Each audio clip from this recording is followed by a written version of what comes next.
بسم الله الرحمن الرحيم الحمد لله رب العالمين والصلاة والسلام على أشرف المخلوقين وعلى آله وصحبه أجمعين أما بعد فأعوذ بالله من الشيطان الرجيم بسم الله الرحمن الرحيم ومن يطع الله والرسول فأولئك مع الذين أنعم الله عليهم من النبيين والصديقين والشهداء والصالحين وحسن أولئك رفيقا صدق الله العلي العظيم. وقال النبي سيدنا محمد صلى الله عليه وسلم من حسن إسلام المرء تركه ما لا يعنيه صدق رسول الله صلى الله عليه وسلم. يا سيدي يا رسول الله خذ بيدي ما لي سواك ولا ألوي على أحد فأنت نور الهدى في كل كائنة وأنت سر الندى يا خير معتمدي إني إذا مسني ضيم يروعني أقول يا سيد السادات يا سندي يا ربي بالمصطفى بلغ مقاصدنا واغفر لنا ما مضى يا واسع الكرم مولاي صل وسلم دائما أبدا على حبيبك خير الخلق كلهم.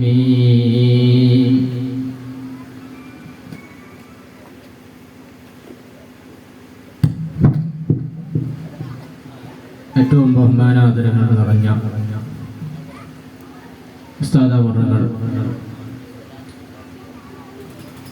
Committee president, മറ്റു ആലിമീങ്ങൾ, കാരണവന്മാർ, ഉമ്മവങ്ങന്മാർ, സഹോദര സഹോദരിമാർ, അൽഹംദുലില്ലാഹ് നമ്മുടെ നാട്ടിൽ വർഷങ്ങളായി നടന്നു വരുന്ന സ്വലാത്ത് മജ്ലിസിന്റെ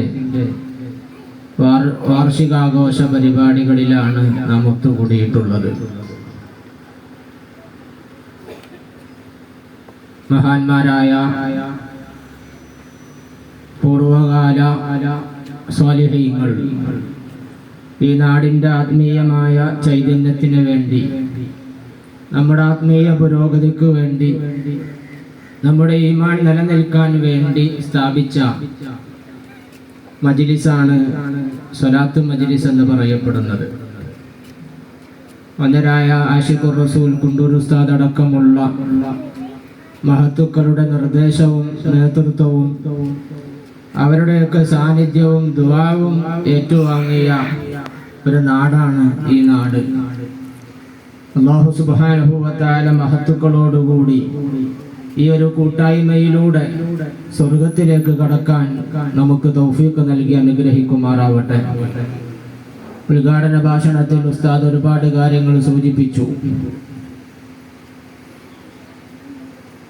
നമ്മളൊക്കെ മനുഷ്യരാണ്. മനുഷ്യവിഭാഗത്തിന്റെ ബഹുമാനവും പ്രത്യേകതകളും ഉൾക്കൊള്ളേണ്ടവരാണ് നാം.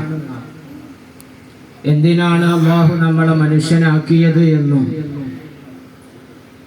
മനുഷ്യന്മാരുടെ കൂട്ടത്തിൽ അല്ലാഹു സുബ്ഹാനഹു വ തആല മുഅ്മിനീങ്ങളാക്കിയത് എന്നും, മുഅ്മിനീങ്ങളെ കൂട്ടത്തിൽ ഹബീബായ മുഹമ്മദുർ റസൂലുള്ളാഹി സ്വല്ലല്ലാഹു അലൈഹി വസല്ലമ തങ്ങളുടെ ഉമ്മത്തിയായി ലോകത്ത് ജീവിക്കാനുള്ള അവസരം തന്നത് എന്തിനാണ് എന്നും നമ്മൾ ആലോചിക്കുകയും ആ അനുഗ്രഹങ്ങളുടെ വലിപ്പവും മഹത്വവും മനസ്സിലാക്കുകയും ആ അനുഗ്രഹത്തിൻ്റെയും മഹത്വത്തിൻ്റെയും മൂല്യം കാത്തു സൂക്ഷിക്കൽ എങ്ങനെയാണെന്ന് മനസ്സിലാക്കി ജീവിതം ചിട്ടപ്പെടുത്തുകയും ചെയ്യേണ്ടവരാണ് നാം.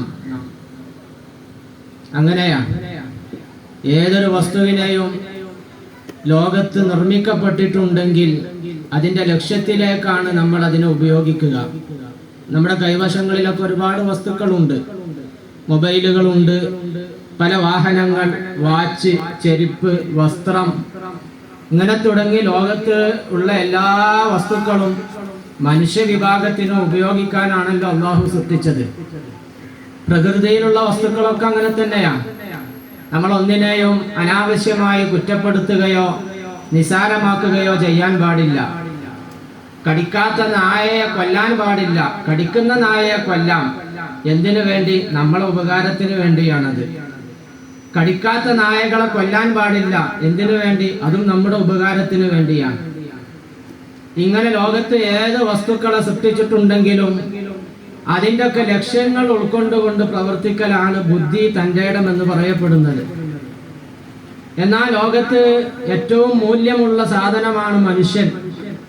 ഈ മനുഷ്യനാകുന്ന നമ്മളുടെ ജീവിതത്തിന്റെ ലക്ഷ്യം, സൃഷ്ടിപ്പിന്റെ ലക്ഷ്യം, അതുകൊണ്ട് ഉദ്ദേശിക്കപ്പെടുന്ന ആശയങ്ങളും മൂല്യങ്ങളും കാത്തു സൂക്ഷിക്കുന്നിടത്ത് നമ്മളുടെ സ്ഥിതി എന്താണ് എന്ന് ആലോചിക്കാനാണ് നാം ഈ വേദി ഉപയോഗപ്പെടുത്തേണ്ടത്.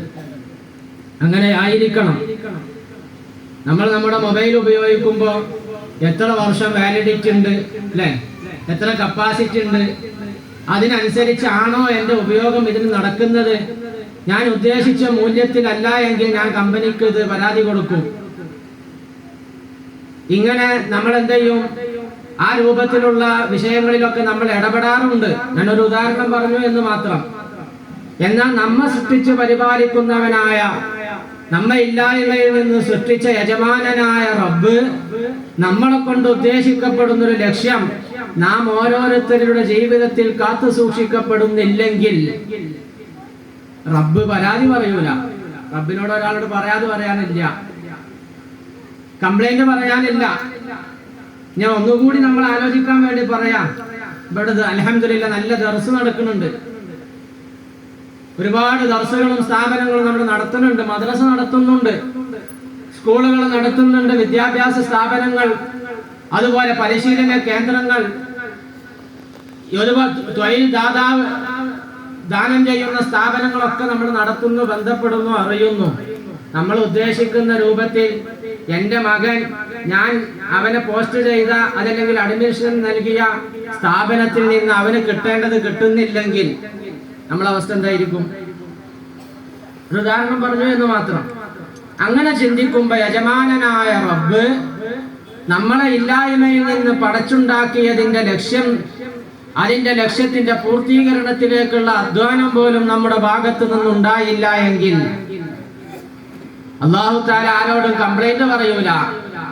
പക്ഷേ നമ്മൾ എന്ത് ചെയ്യാനും അധികാരം യജമാനനായ റബ്ബിനുണ്ടെന്ന ബോധം നമുക്ക് വേണം. അതാണ് ഈ ജീവിതത്തിൽ നമുക്ക് പ്രധാനമായി ഉണ്ടാകേണ്ടത്. നമ്മളിന്ന് ആലമു ദുനിയ എന്ന് പറയപ്പെടുന്ന ഒരു ലോകത്താണ്. ഈ ലോകത്തിന് മുമ്പ് ഒരുപാട് ലോകങ്ങൾ നമുക്ക് കഴിഞ്ഞു പോയിട്ടുണ്ട്. ആ ലോകങ്ങളിൽ മുഴുവനും ഏതൊക്കെ ലോകം കഴിഞ്ഞു?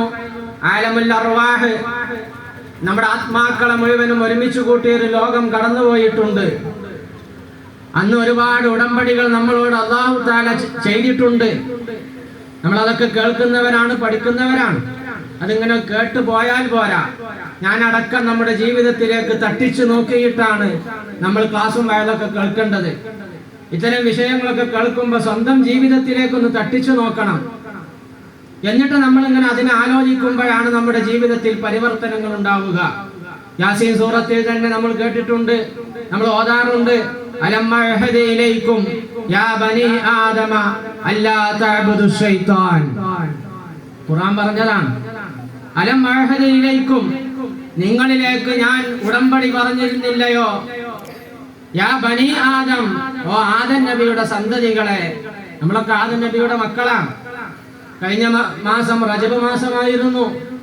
റജബ് മാസം ഒരുപാട് അനുസ്മരണങ്ങൾ, മഹത്വങ്ങൾ, ചരിത്ര പാഠങ്ങൾ പഠിക്കേണ്ടവരാണ് ഒരു മുഅ്മിനായ മനുഷ്യൻ. റജബ് 27 നമ്മൾ നോമ്പെടുത്തു. അല്ലാഹു തആല നമ്മുടെ നോമ്പ് കബൂലാക്കുമാറാവട്ടെ. ആ നോമ്പിന്റെ പശ്ചാത്തലം നമ്മൾ ഉൾക്കൊള്ളണം. മുത്തുനബി സല്ലല്ലാഹു അലൈഹി വസല്ലമ തങ്ങൾ മസ്ജിദുൽ ഹറാമിൽ നിന്ന് മസ്ജിദുൽ അഖ്സായിലേക്ക് പോയി. അവിടെ നിന്ന് 7 ആകാശങ്ങൾ താണ്ടി അല്ലാഹുവിന്റെ ഹദ്റത്തുൽ ഖുദ്സിൽ പോയി ഉടമസ്ഥനായ റബ്ബുമായി അഭിസംബോധന ചെയ്ത് സംസാരിച്ച മഹത്തായ രാത്രി. ഒരുപാട് അത്ഭുതങ്ങൾ ഉണ്ടായിട്ടുണ്ട്. എന്തെല്ലാം അത്ഭുതങ്ങൾ ഉണ്ടായി, ഞാൻ അതിലേക്ക് കടക്കുന്നില്ല. ആ സംഭവങ്ങളുടെ കൂട്ടത്തിൽ ഹദീസുകളിൽ കാണാം, മുത്തുനബി സല്ലല്ലാഹു അലൈഹി വസല്ലമ തങ്ങൾ ഓരോ ആകാശങ്ങൾ ഇങ്ങനെ താണ്ടി താണ്ടി കയറുമ്പോ പല സംഭവങ്ങൾ കാണുന്ന കൂട്ടത്തിൽ ഒരു മനുഷ്യൻ ഇങ്ങനെ നിൽക്കുന്നു. ആ മനുഷ്യന്റെ വലതുഭാഗത്ത് ഒരുപാട് ആളുകളുണ്ട്, ഇടതുഭാഗത്തും ഒരുപാട് ആളുകളുണ്ട്. ആ മനുഷ്യൻ വലതുഭാഗത്തേക്ക് നോക്കുമ്പോ സന്തോഷിക്കുന്നു, ചിരിക്കുന്നു. എന്തൊരു ആഘോഷമാണ് അദ്ദേഹത്തിന്റെ മുഖത്ത്. ആ സന്തോഷം ഇങ്ങനെ പ്രകടമാകുന്നു. ഇടതുഭാഗത്തേക്ക് നോക്കുമ്പോ അവിടെ കാണുന്ന ആളുകളെ കാണുമ്പോ ആ മനുഷ്യൻ സങ്കടപ്പെടുന്നു, പൊട്ടിക്കരയുന്നു. ജിബ്രീൽ അലൈഹിസ്സലാത്തു വസ്സലാമിനോട് മുത്തുനബി ചോദിച്ചു, ഓ ജിബ്രീൽ, ഇതെന്താണ്, ഇതാരാണ്, ഒന്ന് പറഞ്ഞു തരുമോ?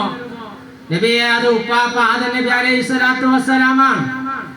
എന്തിനാണ് ആദം നബി വലത്തോട്ട് നോക്കുമ്പോ സന്തോഷിക്കുന്നു, ഇടത്തോട്ട് നോക്കുമ്പോ സങ്കടപ്പെടുന്നു?